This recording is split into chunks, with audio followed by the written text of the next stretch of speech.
Welcome to The Forgotten Soldier by Guy Sajer, a gripping and deeply personal story of a young soldier caught up in the chaos of the Eastern Front. These are his words, and let's begin. We stayed at Pillau for about 3 weeks. We had been declared unfit for service at the front, as we were all more or less wounded, and otherwise in a state which deserved treatment in a sanatorium.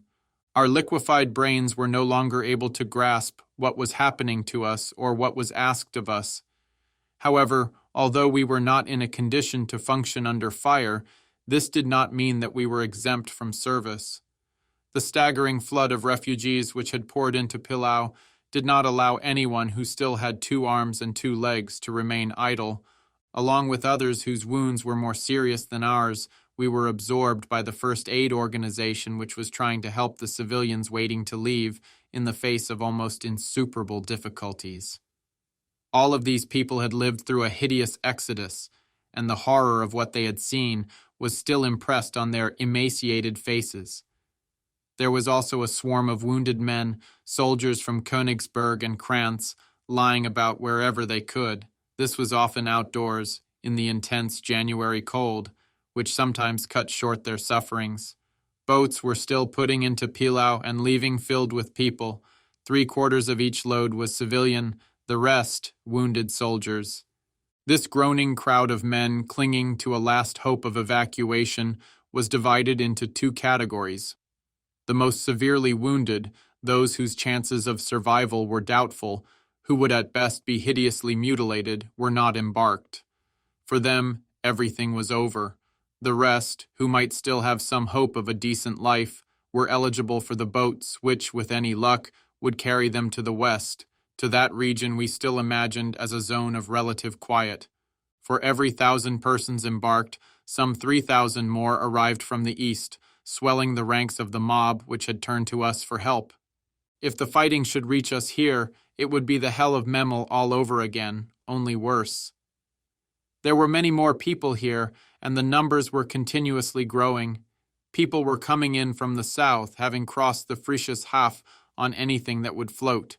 They came from Heiligenbeil, Pomerendorf, Elbing, and even from Preussisch Holland.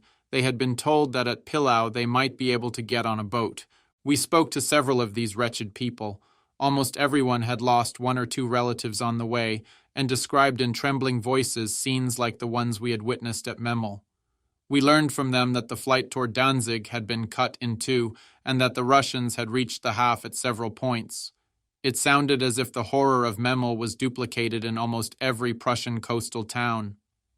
Swaying on our unsteady legs, we stared at the vast flood of human misery, slowly washing toward the safety which had been promised. In spite of the most prodigious efforts, it was clear that these people could not receive even a tenth of what they were expecting. If their prayers had been heard, heaven would have opened to succor their misery. But nothing happened, and misery subsided only for moments at a time, as on the tear-streaked face of a child who has collapsed into a passing sleep.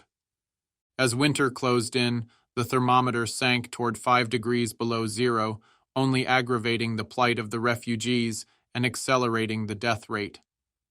A crowd stretched as far as the eye could see, in front of a large building crammed with people. From the building, a faint smell of the gruel cooking in large cauldrons washed over the tightly compressed mass of people who stood stamping their feet to keep from freezing.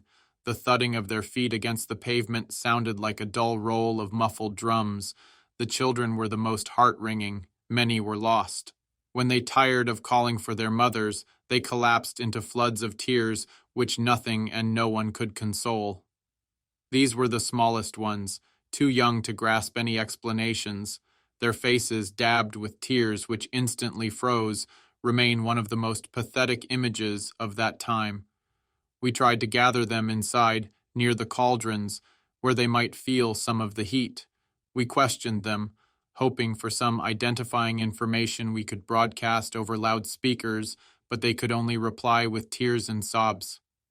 Further on, a large metal cross, which stood on a slight elevation, glittered with frost.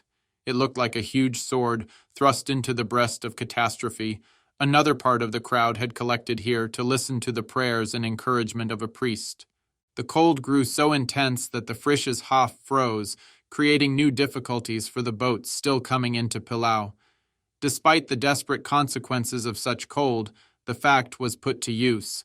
Hundreds of thousands, on forced marches across the ice, were able to reach the narrow strip of land at Nerung and Kalberg, and finally, Danzig. People also left from the pocket at Heiligenbeil. They experienced every sort of hardship, including attacks from Soviet fighter bombers, which tried to break the ice with strings of bombs and often succeeded. Private cars and other vehicles of every kind frequently disappeared into crevasses covered over by thin films of ice. However, nothing could hold back the flood of refugees who were prepared to endure the most severe hardships. As the Russians grew increasingly active throughout the sector, large numbers of people left Pillau by this providential route. Russian planes were flying over Pillau every day, and it appeared that the defense of Königsberg had given way. As the work at Pillau had become less intense, we planned to evacuate everyone who wasn't strictly essential. It was barely 12 miles from Königsberg to Pillau. The front at Kranz had also been shortened, and before long, we too would probably be directly involved in the fighting. We were part of an inadequate reserve composed principally of fragments of broken or annihilated units from which a certain standard of performance was still expected. No one knew any longer where the rest of the Großdeutschland might be, but we still wore our divisional flashes on our worn and discolored tunics, and there were still a few familiar names near me, principally Lieutenant Wohlers, with a dirty dressing on his right hand which had lost 2 fingers, Furham, our disillusioned pastor, Schlesser, Lindbergh, who had survived his fear, and our cook Gransk, who had long ago exchanged his cauldrons for a machine gun. There were also my friend Hals, whom I will never be able to forget, and I who have consecrated the rest of my life to bearing witness. Then there were 7 or 8 others whose names I never knew, who, with us, made up what was left of the Großdeutschland division in that area. Had our division been scratched off the list? Not yet, it seemed. An officer hailed us and ordered us to attention. Our eyes, which had already seen so much, studied this gray-faced Hauptmann, who still clung to his sense of disciplinary strength. This discipline, which had so often annoyed us in the past, touched us now like a soothing balm. Its demands were those made of living beings, of creatures still worthy of life. We analyzed no further than that. For us, accustomed as we were to thinking only of the moment, this realization was a kind of dividend. The captain spoke to us, and through his firm, official voice, we caught the intense emotion of the crushing load which weighed on all of us, officers and troops, men, women, and children.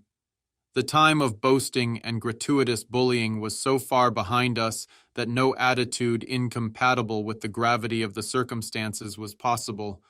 A man was speaking to us as men. No one could evade the situation. However, this man still wore the vestiges of a military uniform and was still trying to impose some semblance of order in a situation of cataclysm which had swept an entire nation into a devastating retreat. This man, who knew that everything was lost, was still trying to save the moment. He told us that we would have to withdraw, that we too would have to cross the ice of the Frisches Hof and get to Danzig, where several sizable fragments of our division still remained. He tried to tell us, in a tone which was not peremptory, that there was still work for us to do as part of a particular organization which could be found where he had indicated. He was not trying to spare us a worse disaster when he gave us those orders. The worst was everywhere, and there was no escape. The Hauptmann was already walking toward another group of men, saluting as he withdrew. So we started to walk. A violent wind swept the snow from the mirror-like expanse of ice. In the distance we could hear the gentle purr of the sea, behind us the steady roar of war. In the evening we reached the Frische Nerung and the first anti-aircraft bunkers which barely rose above the long grasses, bent over beneath their burden of snow. To crown my personal difficulties, I fell and injured my foot. It was 40 miles across the Nerung. I would have to make it anyway. For a long time now I had known that fate was against me.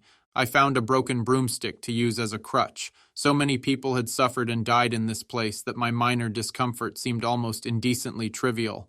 We progressed very slowly. The hollow of a battered, overturned boat sheltered us for a few hours. We were not the only ones to use it. A group of shivering civilians were already inside, groaning as they tried to sleep. I buried my head against Hals's shoulder, hoping to pass out, despite our wretchedness. We reached Kailberg toward the middle of the next day. The small town was overflowing with starving refugees. People with the faces of madmen were wolfing down the flour, which was the only food distributed to them.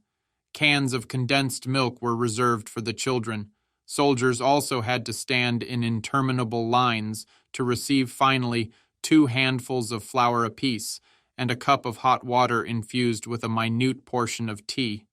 Our exhausting march resumed amid the pitiable swarms of faltering refugees. Twice we were attacked by Soviet planes, swooping low and scattering missiles which had been designed to destroy tanks. Each impact tore long, bloody furrows in the dense mass, and for a moment the wind was tinged with the warm smell of disemboweled bodies. Above all, I feared for the children, who could no longer understand anything about their situation.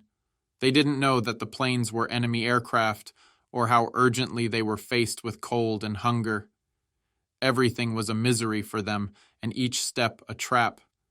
The sky could make them suffer, and the earth hurt them. Their hands and feet made them bite their lips with pain.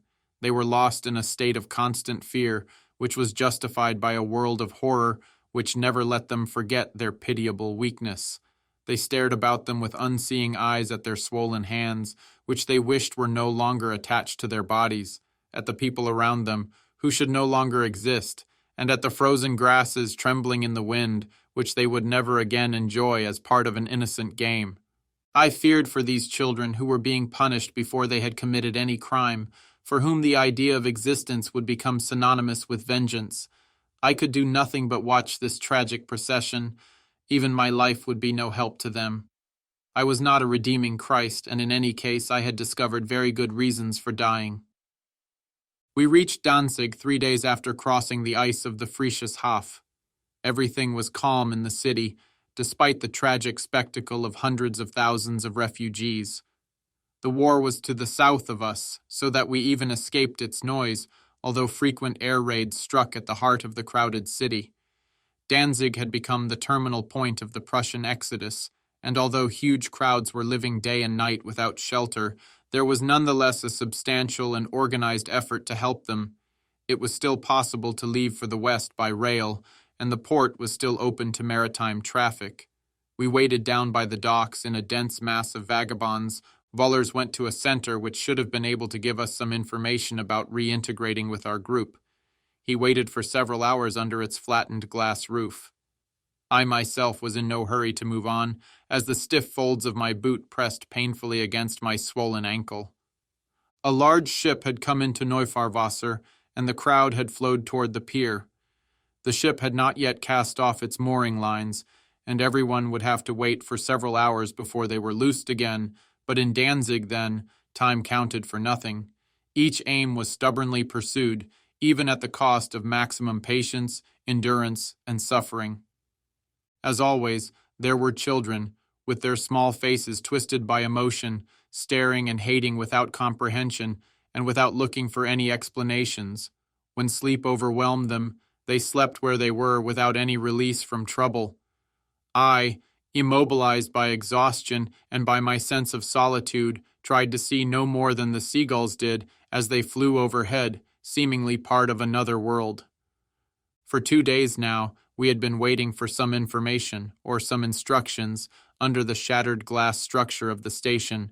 A wind which made the inside as cold as the outdoors shook the metal frame, loosening and scattering the remaining glass fragments. We had to keep walking and waving our arms to avoid freezing on the spot. As it was very hard for me to walk, my comrades gave me a permanent place inside, while they took turns walking through the rubble of the port. Finally, a piece of negative information reached us. There were no Gross Deutschland units in Danzig. Perhaps they had moved on to Gotenhafen. Gotenhafen was several miles to the north on the bay, only a short walk if my foot would support me. With the aid of Hals and my broomstick crutch, I managed to cross part of the town. On the way, Providence intervened to help us. Some civilians who had been watching us from their house came out to meet us and took us back indoors. The house was warm, and it seemed as if the gates of paradise had opened to receive us. There was already a crowd of people in the house, refugees from the east, including large numbers of silent children who seemed to relish the wall bench on which they were sitting as if it were a marvelous toy. There was water in the house, and our hosts offered us the opportunity to wash. Wohlers knew that soldiers had no right to the privileges reserved for fleeing civilians, but his dressing was a mass of putrefaction, and his body was so exhausted he didn't know how to refuse. Even I was able to soak my swollen ankle in a basin of hot water. The owners of the house insisted that we rest there overnight and, in the evening, produce something for us to eat. We spent the night in the warmth of the cellar. Unfortunately, we were so unused to being warm that we couldn't appreciate it as much as we should have. We shook uncontrollably for seconds at a time, as if some form of warning system were on continuous alert inside our heads. Our exhaustion, which we had been keeping more or less suppressed, broke out during this period of unaccustomed rest. Lindbergh trembled for minutes at a time. Hals felt so lost if he fell asleep lying down that he spent the night propped against the wall, whimpering. As for me, I was racked down the length of my body with pains which seemed to rise and fall as I breathed. Were we no longer able to function like normal human beings? This was certainly possible. However, one development struck me as extremely favorable. The 3 hot soakings I was able to give my foot put an end to the trouble in record time. Perhaps when our bodies have been deprived of practically everything, they react favorably to the most elementary care. Then, the most desperately wounded clung to life after a glass of schnapps and a promise. Today, a simple cold can flatten a healthy man for several days. Then, we were certainly not supermen, but men in the most real and complete sense in the world. In the morning, we took leave of our benefactors who told us that their last reserves had been exhausted and that they were planning to leave Danzig and flee to the west while there was still time. With daybreak, which came late, the first fighter-bombers appeared and attacked the port, and we said goodbye against the roar of explosions and the barking of flak. We resumed our march toward Gotenhofen, sharing the road with an unbroken column of civilians who were all moving west, as Danzig could no longer be considered safe.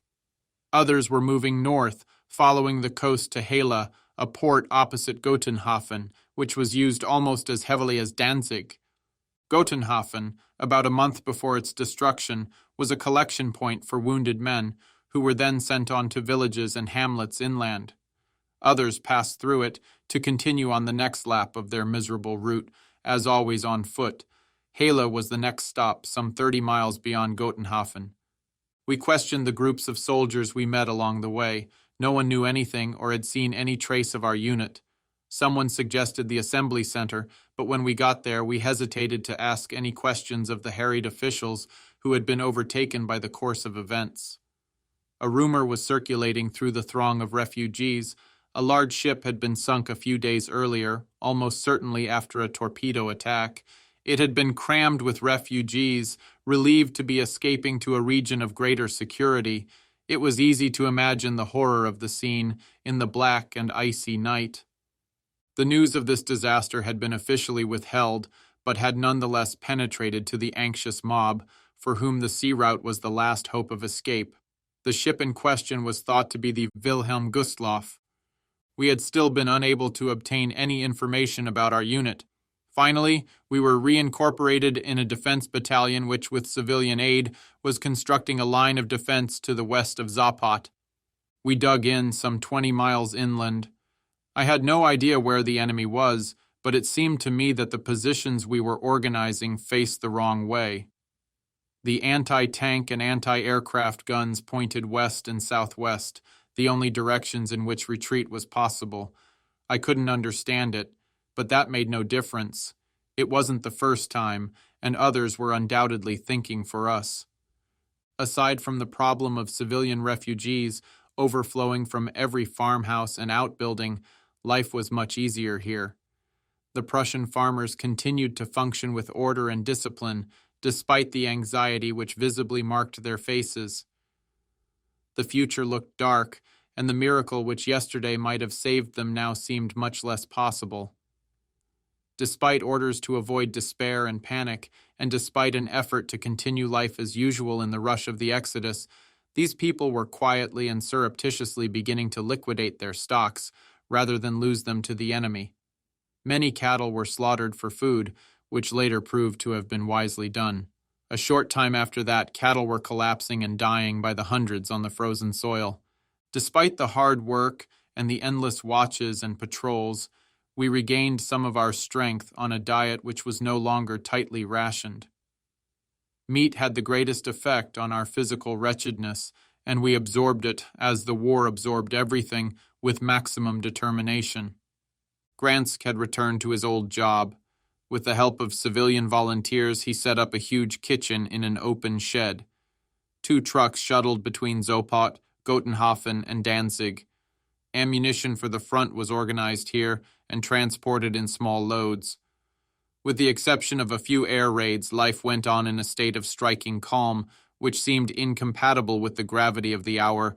Toward the end of the war, in the beginning of 1945, even the cold had lessened, and we no longer dared look at the sky, which brought us such indecent clemency. We spent long hours engaged in activities created by the necessities of the times, but which nonetheless seemed to us like a diversion. Then one day, toward the end of February, an organization which we thought no longer existed invited us back to Gotenhofen. Our Gross Deutschland group had collected a few fragments which were to be embarked for the West. Everything seemed to be improving. We separated ourselves from the battalion which had utilized our service and said goodbye to the comrades we had made.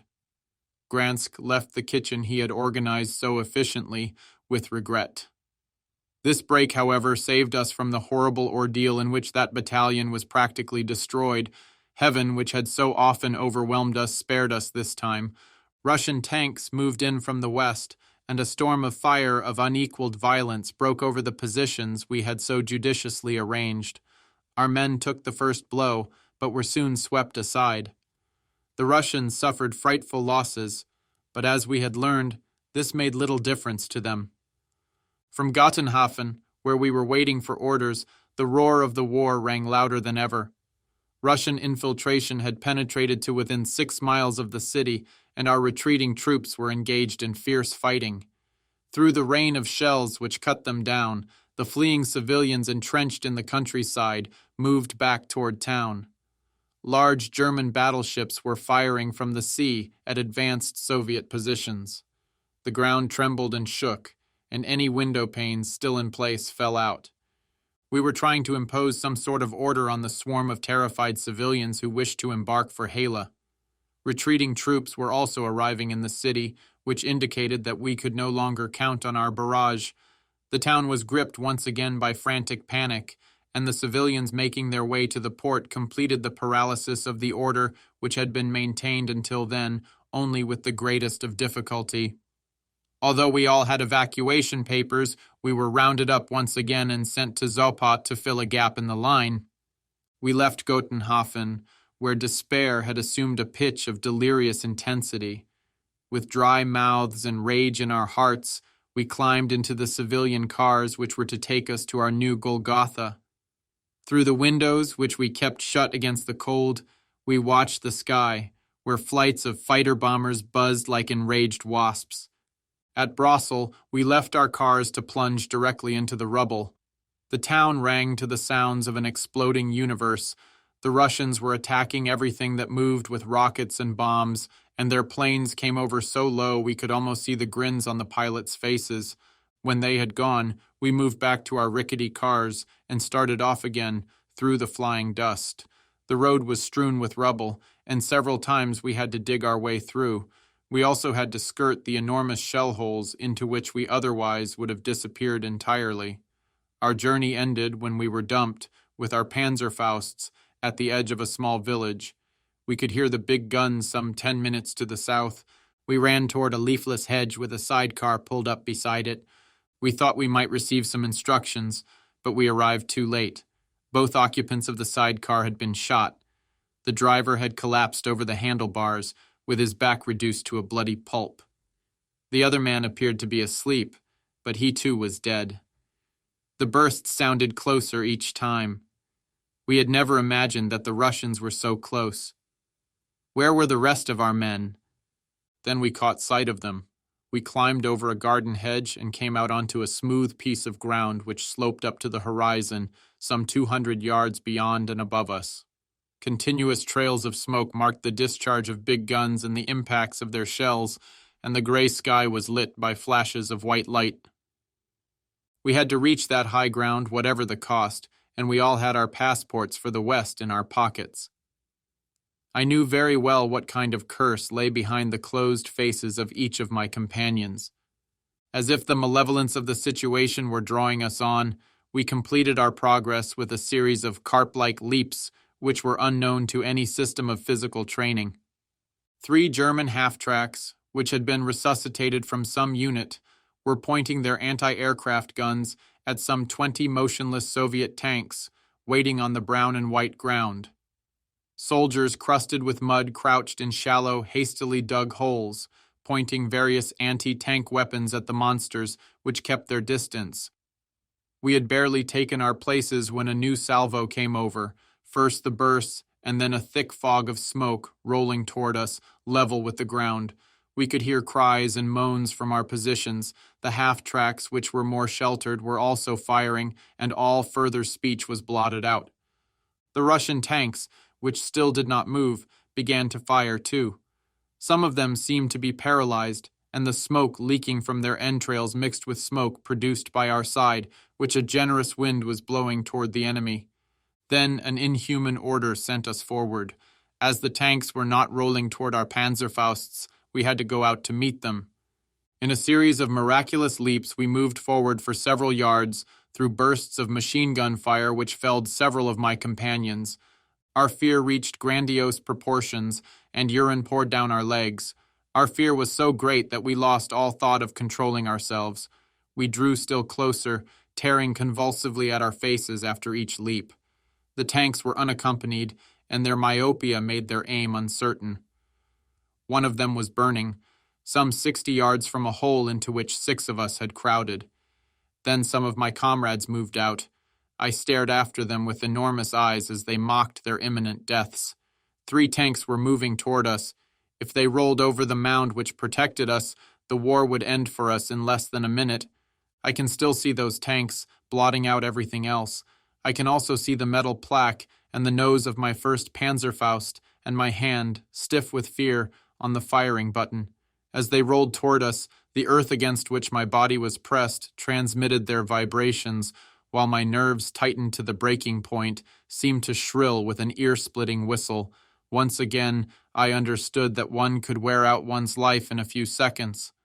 I could see the reflected yellow lights on the front of the tank, and then everything disappeared in the flash of light which I had released, and which burned my face. My brain seemed paralyzed, and made of the same substance as my helmet. To the side, other flashes of light battered at my eyes, which jerked open convulsively wide, although there was nothing to see.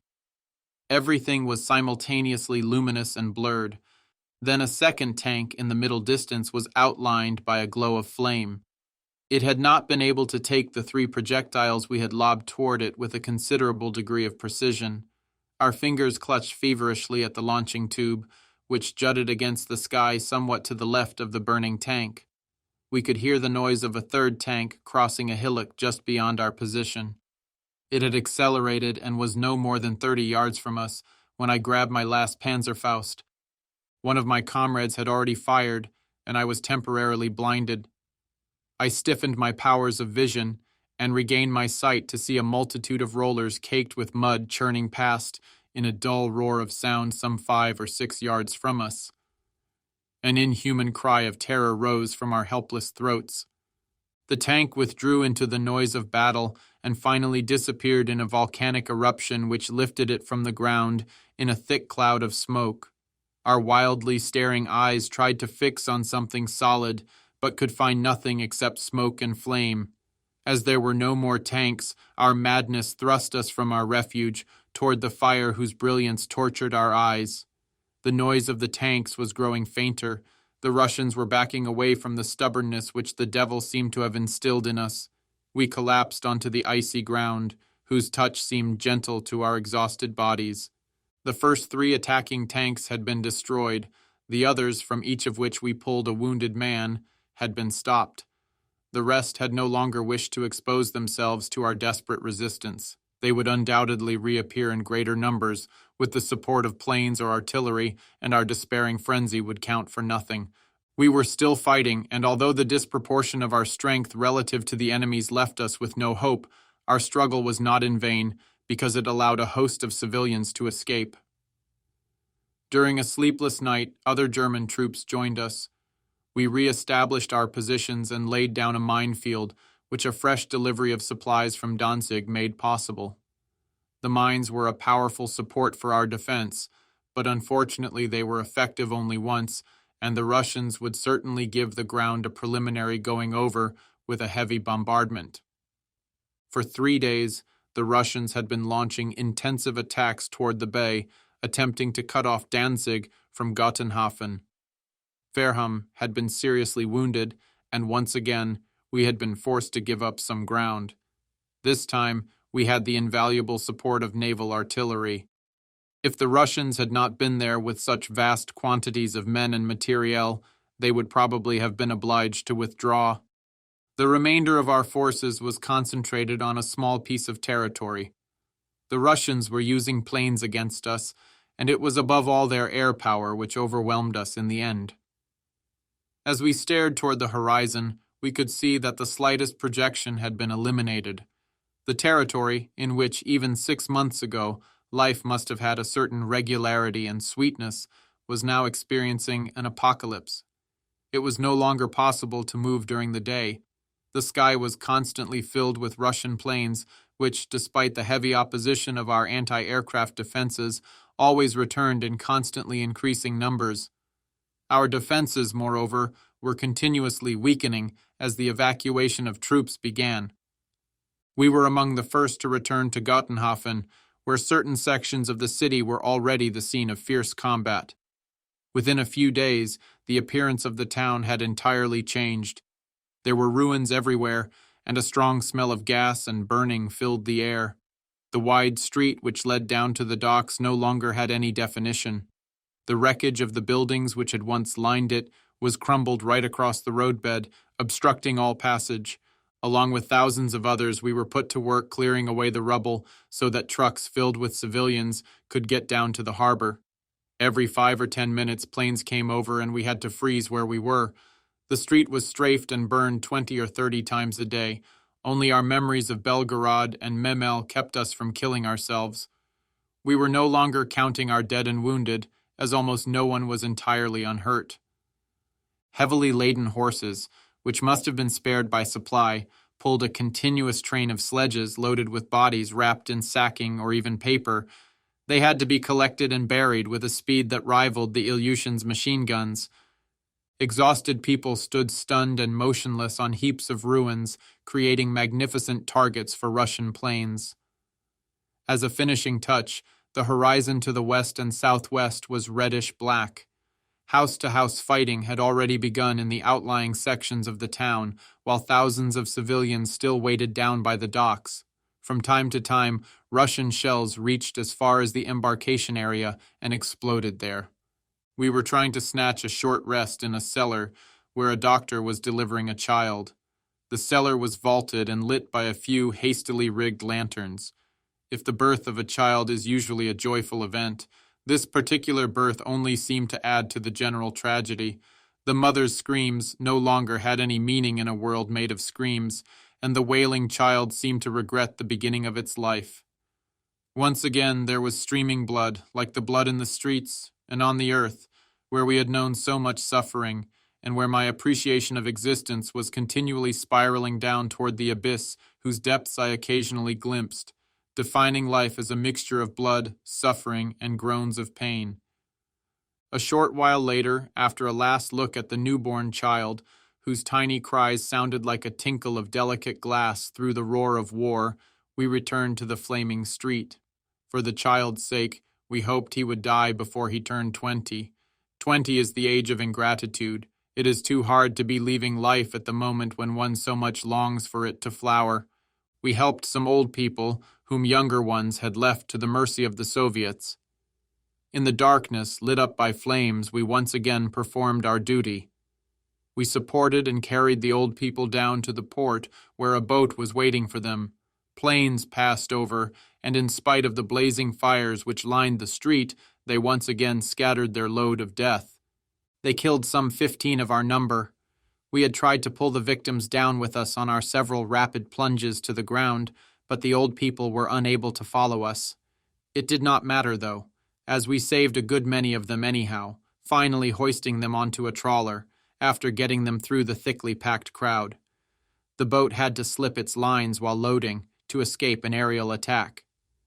As we moved away from the shore, Vollers ran back to the stern to see if the gangplank had really been drawn in. Then he came back to us, tramping through the refugees who crowded the deck. He looked at us as if he were about to speak. Then we all turned to stare at the flames. "Do you still have your embarkation cards?" he asked suddenly. We all pulled out our tattered, filthy cards. "I would have lost my head first," muttered Gransk. The water slid quietly by, less than a yard below us. The boat would probably sink if the weight of its human cargo shifted. No one moved so much as a finger. Once again we had escaped from the Russians and their fury. That concludes the 39th part of the story. Thank you very much for listening. Please subscribe for more episodes and leave a comment.